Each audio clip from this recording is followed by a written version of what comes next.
예전에 제가 자랄 때는 많은 부모들이 자기 자녀들에게 바라는 것은 출세였습니다. 바꿔 말해서 부모들은 자녀의 성공을 바랐습니다. 오늘날은 부모들이 자녀들에게 무엇을 바랄까요?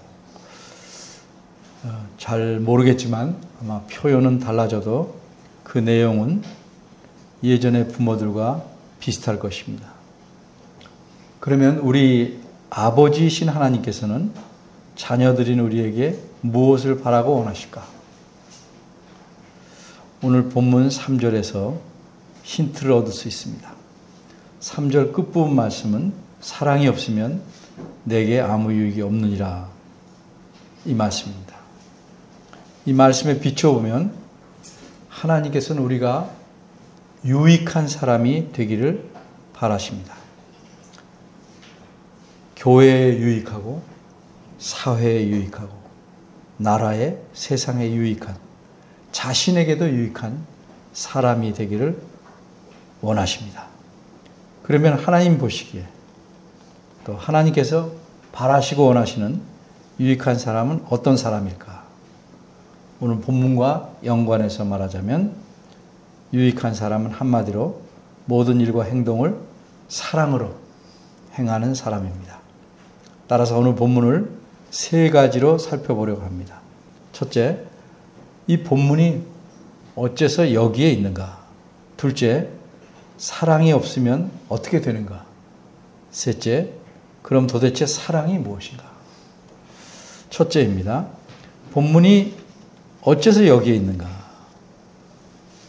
여기서 본문은 1, 2, 3, 4절만 말하는 게 아니고 이 본문이 속해 있는, 오늘 본문이 속해 있는 13장 전체를 가리킵니다. 이 고린도 13장은 별명이 여러분이 다 아시다시피 사랑장입니다. 온통 사랑에 대해서 말씀하고 있기 때문입니다. 그런데 이 고린도전서 13장이 12장과 14장 사이에 껴 있습니다. 물론 13장이니까 당연히 순서적으로 12장과 14장 사이에 끼어 있어야 합니다. 근데 제가 의도하는 것은 12장과 14장은 은사에 대해서 말씀하고 있는 건데 그 중간에 은사가 아닌 사랑에 대해서 말하는 내용이 끼어 있다는 겁니다. 왜 이렇게 끼었을까? 이 편지를 쓴 사도 바울께서 아무 생각 없이 은사들에 대해 말씀하다가 갑자기 사랑이 생각이 나서 여기다 끼워 넣었을까? 그렇지 않다고 봅니다. 그러면 어떤 이유로 이 13장이 은사를 말하는 12장과 14장 사이에 끼어 들어왔을까? 우선 이 편지, 즉 고린도 교회에 보내는 첫 번째 편지인 고린도 전서에 대해서 조금 생각해 보겠습니다. 이 교회는 지금 그리스 남쪽에 유명한 항구인 고린도에 있었습니다. 근데 문제가 많은 교회였습니다. 오늘날 우리나라에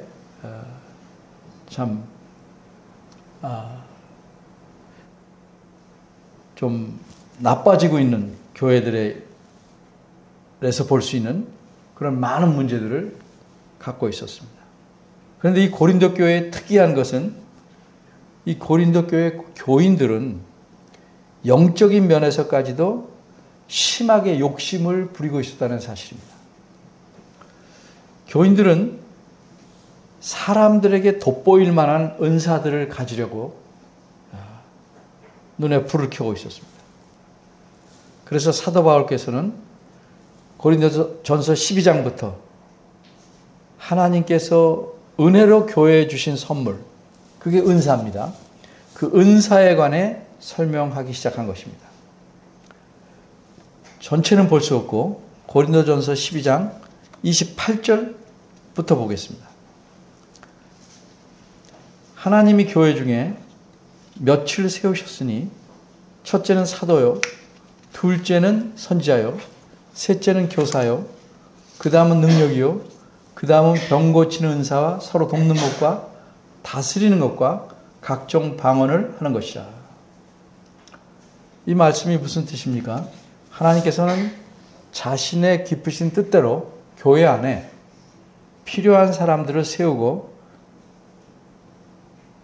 은사를 주셔서 알맞은 일을 하도록 하셨다는 의미입니다. 그 앞에 고린도전서 12장 8절, 9절, 10절에도 교회 안에 여러 할 일이 있고 그것에 맞는 은사를 하나님께서 주신 일을 말씀하고 있습니다. 특별히 11절을 보면 이렇게 말씀합니다. 이 모든 일은 같은 한 성령께서 행하신 일이며 그의 뜻대로 각 사람에게 나눠 주시느니라. 이 말씀은 바꿔 말하면 자기가 원하는 은사를 얻고 싶어서 욕심을 부리거나 때를 쓰거나 악다구니를 부려서 그 은사를 얻는 것이 아니라는 뜻입니다. 그런데 고린도 교회 교인들은 자기 개인을 위해서 은사를 얻으려고 열심히 했습니다. 은사는 그런 것이 아닌데도 그렇게 잘못 열심을 내었습니다. 7절, 그 앞에 있는 7절을 보겠습니다.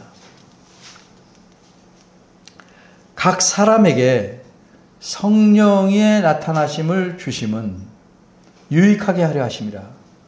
이 말씀이 무슨 뜻입니까? 성령 하나님께서 자신의 선하신 뜻대로 필요한 사람에게 은사를 주시는 것, 이게 성령의 나타나심이라고 표현했어요. 주신 것은 그 사람 개인을 유익하게 하려 하심이 아니고 근본적인 목적은 교회 전체에게 유익을 끼치게 하려 하심이라는 뜻입니다. 따라서 개인적인 목적을 위해서 은사를 구하거나 개인적인 유익을 위해서 은사를 사용하는 것은 은사를 주신 하나님의 의도에 맞지 않는 것입니다. 그래서 사도 바울은 고린도 교회 교인들에게 이렇게 타이릅니다. 29절과 30절입니다. 다 사도이겠느냐? 다 선지자이겠느냐? 다 교사이겠냐? 다 능력을 행하는 자이겠느냐? 다 병 고치는 은사를 가진 자이겠느냐? 다 방언을 말하는 자이겠느냐? 다 통역하는 자이겠느냐? 지금 제가 읽은 이 말씀을 잘 보시면 그 앞에 28절과 비교해 볼 때 차이가 있습니다. 28절에서 말씀한 은사 중에 29절과 3절에 빠진 것이 두 개가 있어요. 무엇입니까? 이 두 개는 이른바 교인들이 원하지 않는 은사들입니다. 어째서 교인들은 이 두 가지 은사를 그다지 원하지 않았습니까? 그 은사들은 자신을 드러낼 수 있을 만큼 돋보이는 은사가 아니었기 때문입니다. 그럼 그 둘이 뭡니까? 서로 돕는 것, 또 하나는 다스리는 것입니다. 여기서 다스린다고 해서 왕처럼 마음대로 다스린다는 말이 아닙니다. 이것은 요새 말로 하면 이런저런 일이 잘 진행되도록 무대 뒤에서 열심히 뛰는 스태프가 하는 일 같은 겁니다. 이런 일은 눈에 잘 띄지 않습니다. 그래서 교인들은 눈에 잘 띄지 않는 이런 일들을 원하지 않았습니다. 그러니까 비유하자면 이 교인들은 모두 눈에 잘 띄는 배우가 되기를 원하고 반면에 사진을 찍고 무대를 설치하고 의상을 준비하고 소품을 마련하는 그런 일들은 꺼려했습니다.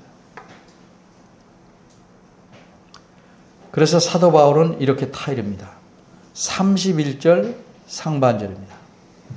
너희는 더욱 큰 은사를 사모하라.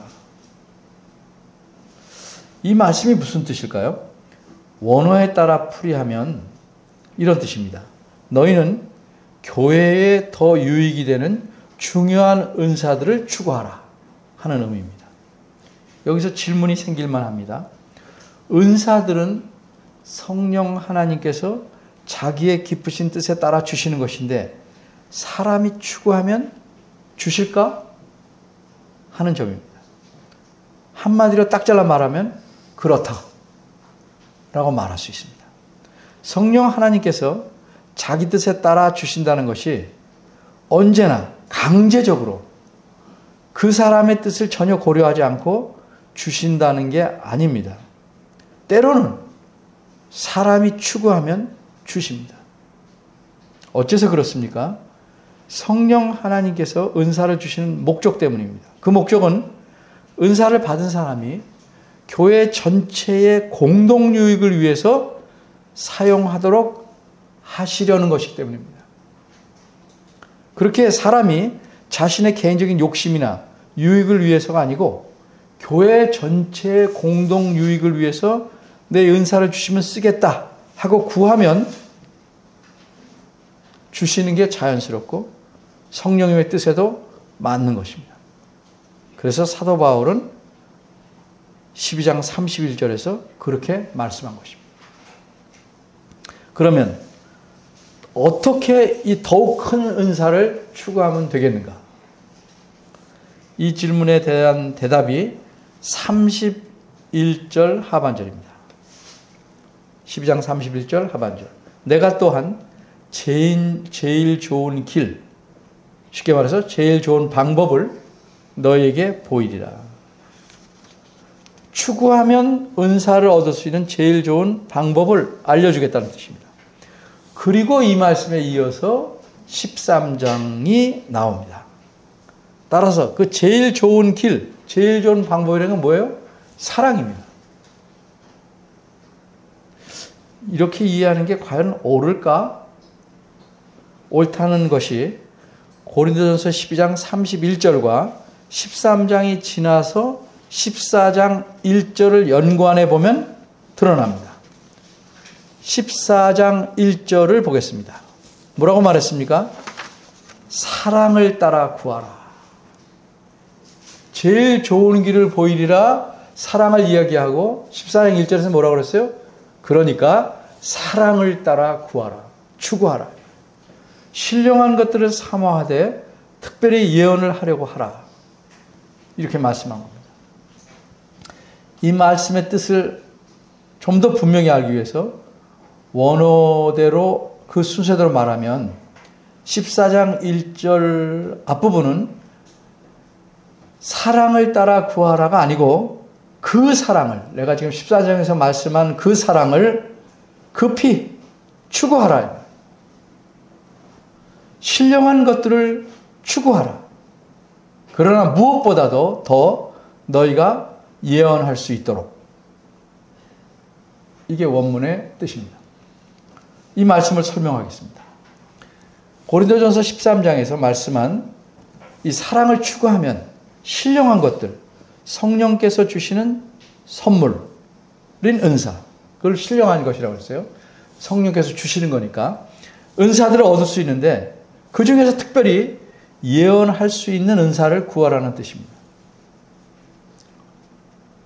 어째서 사랑을 추구하면 얻을 수 있으며 여기서 말한 사랑이란 어떤 것인가에 대해서는 13장에서 이미 말씀했기 때문에 14장 1절에서는 그 사랑을 추구하라 이렇게 말씀한 것입니다.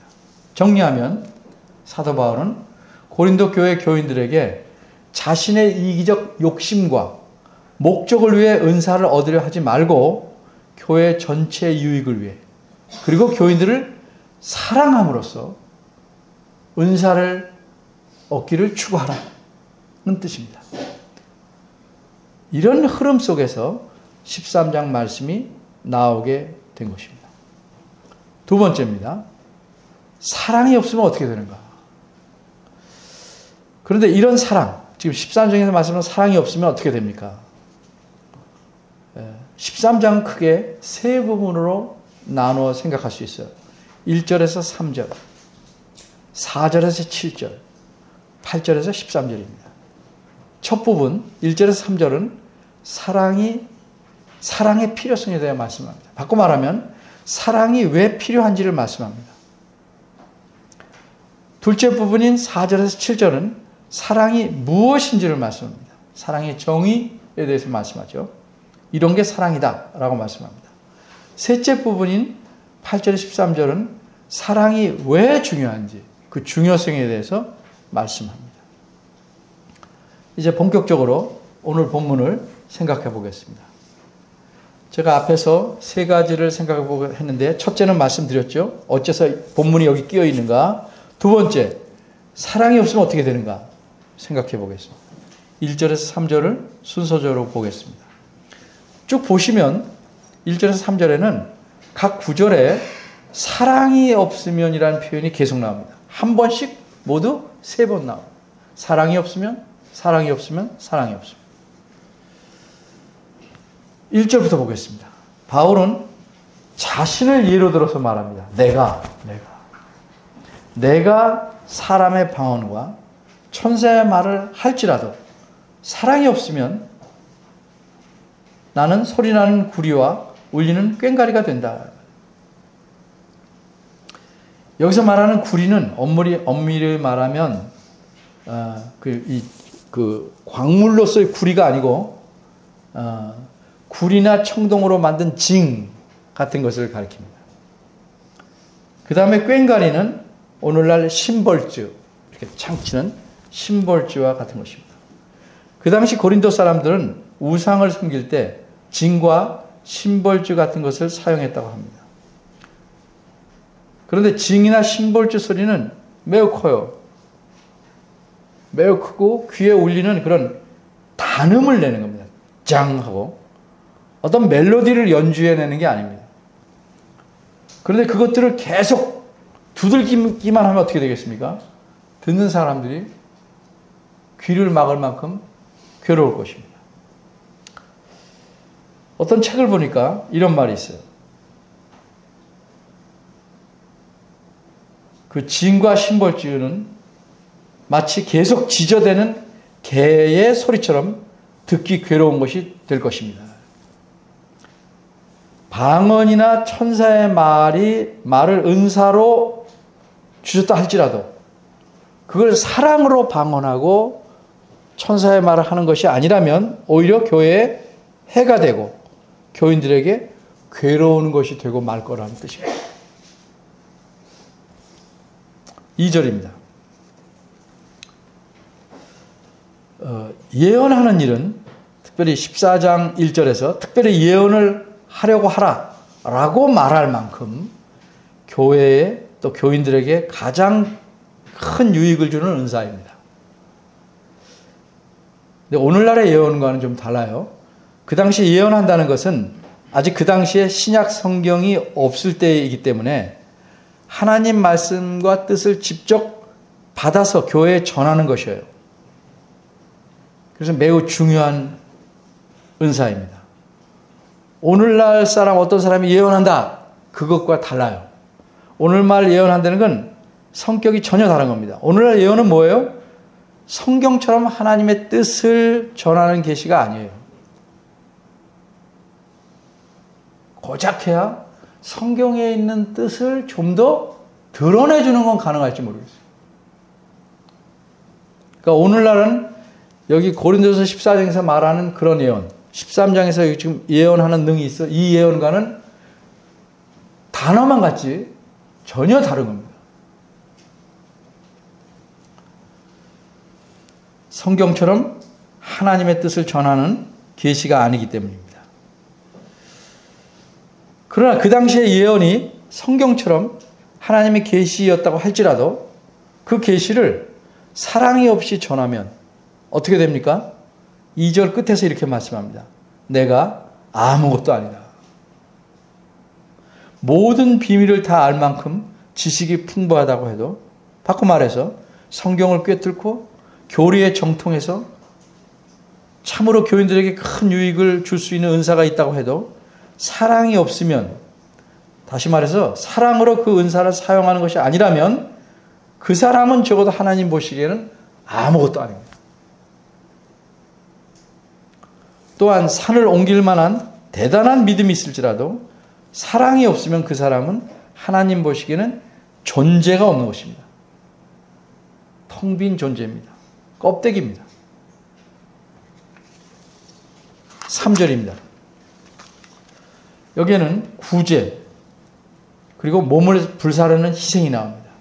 자신이 가진 것, 자신의 소유, 재물이 참 중요하죠. 다 하나님께서 은혜로 주신 것이니까. 그런데 가난한 사람을 돕고 돌아보고 하는 일에 이 자신의 소중한 재산을 사용합니다. 또 자기 몸을 불사르게 내어주려고 헌신적으로 희생합니다. 그런데 이렇게 하는 행위 안에 사랑이 없다면 그건 뭘까? 교인들을 사랑하고 형제 자매들을 사랑하기에 그러는 것이 아니라면 그것은 뭘까? 자신의 명예와 칭송을 받기 위해서 요즘 같으면 정치적인 계산으로 국회의원이나 도의원이나 기관장이 되려고 아니면 교회로 말하면 어떤 직분을 얻으려고 한다면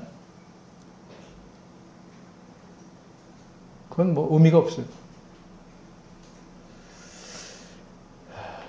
사도 바울은 한마디로 이렇게 말합니다. 그 안에 사랑이 없다면 내게 아무 유익이 없느니라.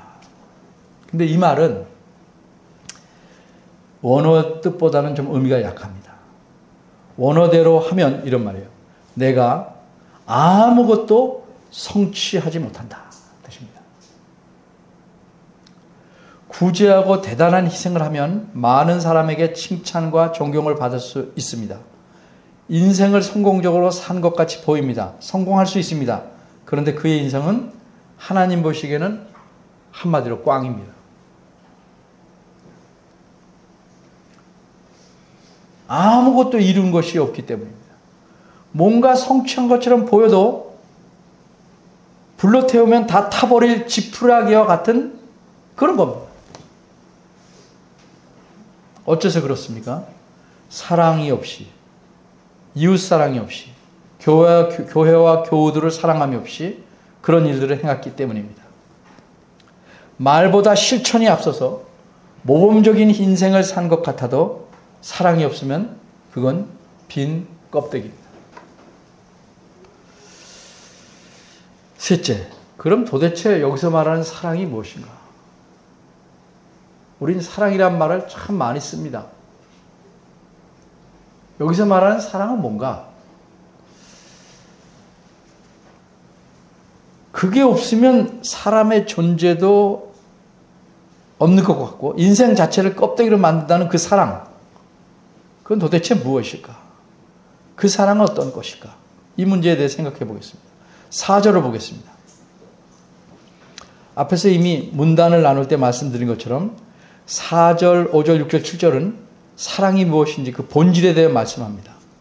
그런데 오늘은 4절 앞부분에 있는 두 가지만 말씀드리려고 합니다. 사랑은 무엇인가?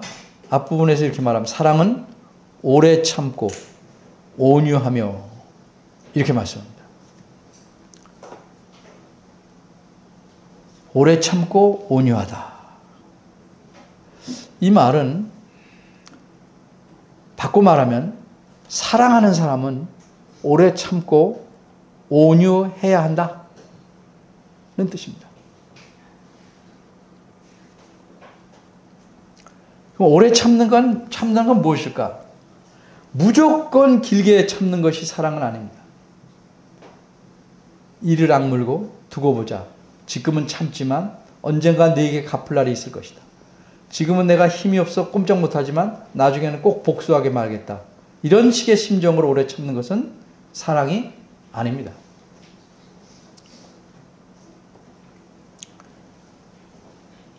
네가 그따위로 해? 어디 잘 되나 두고 보자. 망하는 꼴을 두고 보겠다.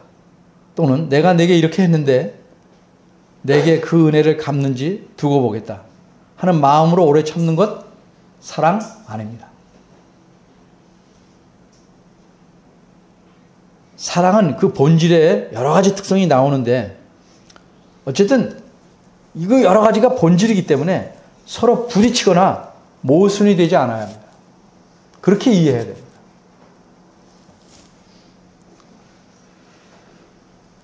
그래서 사랑은 오래 참고 다음에 바로 사랑은 온유하며라는 말씀이 따라 나오는데 모순되지 않게 잘 이해해야 됩니다. 이 고린도전서 13장에 말씀하는 사랑은 이른바 일반 사람들이 말하는 그런 사랑이 아닙니다.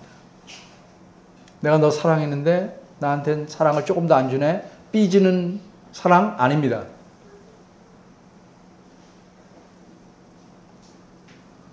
달면 삼키고 쓰면 뱉는 그런 사랑 아닙니다. 간을 다 빼줄 것 같이 하다가도 수틀리면 등을 돌리는 그런 사랑이 아닙니다.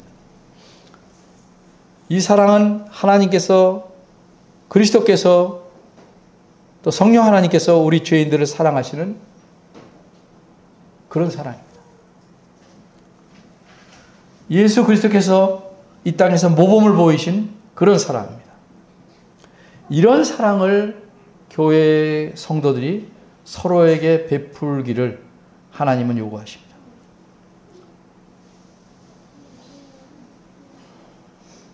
사랑은 주었으니까 사람이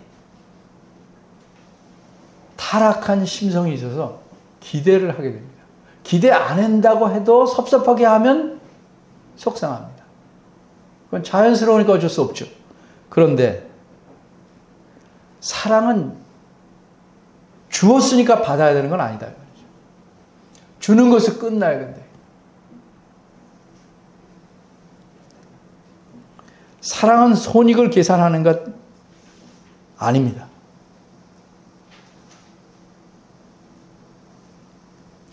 사랑은 네가 먼저 해야 나도 하겠다. 그런 것 아닙니다.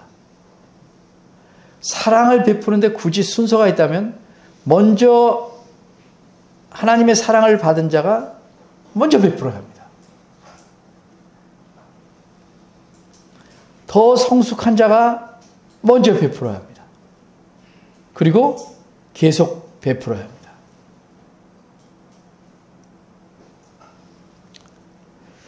내가 베푸는 사랑이 아무리 효과가 없어 보이고 반대 현상이 일어난다 보여도 계속 베풀어야 합니다.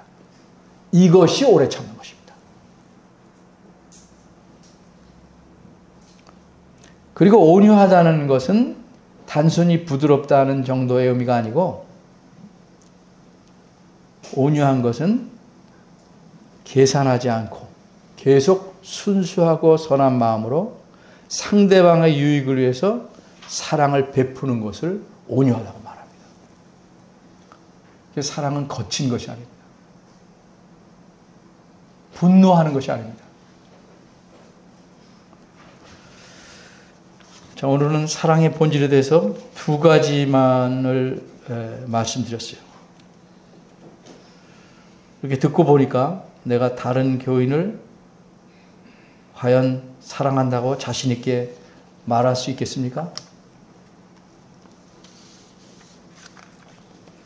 어쩌면 우리는 서로를 거의 사랑하지 않는지도 모릅니다. 그런데 남에게 사랑이 없다고 마음으로 불평하기를 너무 쉽게 하는지도 모릅니다. 하나님께서 내게 대해 참으시는 것이 어떠하실까 생각해 보시길 바랍니다. 남에게 불평이나 불만을 한마디 하려면 적어도 그 사람을 위해서 먼저 기도하고 해야 하지 않을까요? 그래야 사랑에서 나온 지적이라고 혹은 충고라고 말할 수 있을 것입니다. 여러분 각자는 자신이 하나님을 사랑한다고 생각하시겠죠.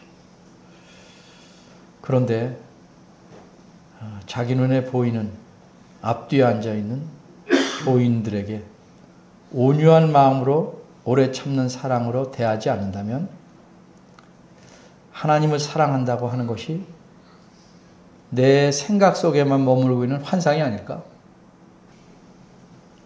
어째서 그렇습니까? 성경은 이렇게 말씀하였기 때문입니다. 누구든지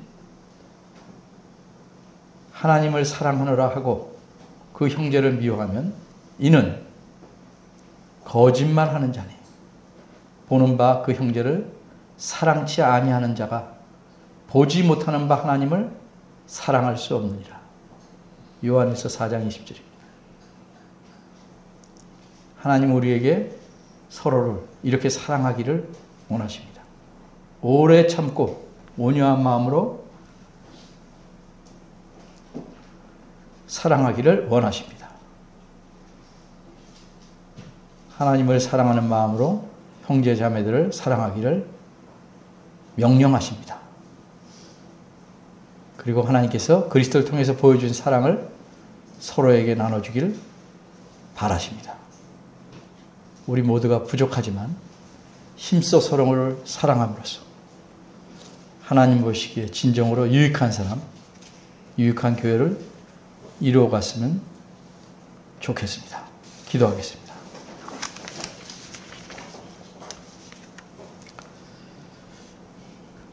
하나님,